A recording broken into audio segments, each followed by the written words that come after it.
இன்னைக்கு நம்ம என்ன பார்க்க போறோம்னா, அதாவது சாப்பிடும்போது அதுவும் தரையில் அமர்ந்து சாப்பிடும்போது கைகளை தரையில் ஊன்றி கொண்டு சாப்பிடக்கூடாது. அது ஏன்? பெரும்பாலும் பெரியவங்க நம்ம தரையில் உட்கார்ந்து சாப்பிட்டோம்னா, அதாவது அதில் சும்மா தான் கையை வச்சுருக்கணும். ஒத்த கையை வச்சு சாப்பிடணும், ஒத்த கையை சும்மா தான் வெறுமனே வச்சுருக்கணும். சிலர் வந்து அந்த கையை வந்து தரையில் ஊனிக்கிட்டே சாப்பிடுவாங்க. அப்படி சாப்பிடாத, கையை தரையில் ஊனாத, ஊன்றி சாப்பிடாத அப்படின்னு சொல்லி தான் பெரியவங்க சொல்லுவாங்க. இப்போ ஏன் அப்படி சொல்கிறாங்கன்னு நமக்கு தோணும். அதுக்கு பின்னாடி இருக்கிற அறிவியல் காரணத்தை நம்ம தெரிஞ்சுக்குவோம். என்ன அறிவியல் காரணம்னு. நிச்சயம் ஒவ்வொரு விஷயத்துக்கு பின்னாடியும் ஒவ்வொரு அறிவியல் காரணம் இருக்கு. அது என்னன்னு இப்போ பார்ப்போம். பழங்காலத்தில் நம்ம எல்லாருமே கீழே உட்காந்து சாப்பிட்றது தான் நல்லதுன்னு சொல்லி கீழே தான் பந்தி எல்லாமே பாய் போட்டு கீழே தான் பரிமாறுவாங்க. கல்யாண வீட்லேயும் சரி, கோயில்கள்லையும் சரி, தரையில் அமர்ந்து தான் சாப்பிடுவாங்க. அம்மா வீடுகள்லையும் தரையில் அமர்ந்து தான், பெரியவங்களாகட்டும் வயது முதிர்ந்தவங்களாகட்டும், அவங்க ஆரோக்கியமா இருக்கிறாங்கன்னாலே அவங்க தரையில் அமர்ந்து தான் சாப்பிடுவாங்க.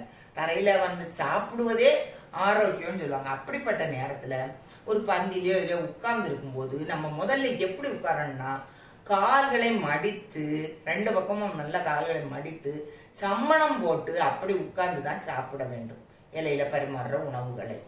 அப்படி இல்லாம ஒரு சிலர் காலை மடக்க முடியாம மானை போட்டு சாப்பிடுவாங்க. மானைனா ஒரு கால சம்மணம் இப்படி முன்னாடி நேராகவும் ஒரு காலை பின்னாடி திருப்பியும் வச்சு அப்படிலாம் மானை போட்டு சாப்பிட கூடாது அப்படின்னு சொல்றாங்க. அடுத்து அப்படி சாப்பிட்றது கூட இல்லை. ஒரு சிலர் உட்கார்ந்து இருக்க முடியாம ஒரு கைகளை, இடது கையை தரையில் ஊன்றி நல்ல பலமா ஊனியிருப்பாங்க. ஊனிட்டு தான் எடுத்து சாப்பிட்டுட்டு இருப்பாங்க.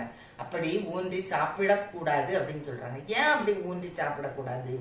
அதாவது பொதுவாகவே நம்ம சாப்பிடும் பொழுது நம்ம தரையில உட்கார்ந்துட்டோம்னு சொன்னாலே நம்ம வயிற்று பகுதியில அதிகமான இரத்த ஓட்டமும், இடுப்புக்கு கீழே உள்ள பகுதிகளில் இரத்த ஓட்டம் குறைவாக இருக்கும். குறைவாக தான் ஓடிட்டு இருக்கோம். வயிற்று பகுதியில தான் அதிகமா இருக்கும். இதனால என்ன செய்யும்? இப்படி நம்ம தரையில அமர்ந்து சாப்பிட்றதுனால நமக்கு உண்ட உணவு எளிதில் ஜீரணமாகும். ஆனா இதே நிலையில நம்ம கைகளை ஊன்றி சாப்பிடும்போது இந்த பூமியில உள்ள புவியீர்ப்பு விசை காரணமாக, அந்த தரையிலும் புவியீர்ப்பு விசை இருக்கும். அந்த புவியீர்ப்பு விசை காரணமா கைகள்ல அந்த இரத்த ஓட்டம் அதிகமாகவும் நம்ம வயிற்று பகுதியில இரத்த ஓட்டம் குறைவாகவும் இருக்கும். அதனால என்ன செய்யும்னா, வயிற்று பகுதியில இரத்த ஓட்டம் குறையும் பொழுது நமக்கு செரிமானம் ஆகுறதுக்கு ஜீரண சக்தி வந்து குறைஞ்சிரும். செரிமானம் ஆகுறதுக்கு கொஞ்சம் நேரம் எடுக்கும். அதனால நமக்கு என்ன ஆகும்?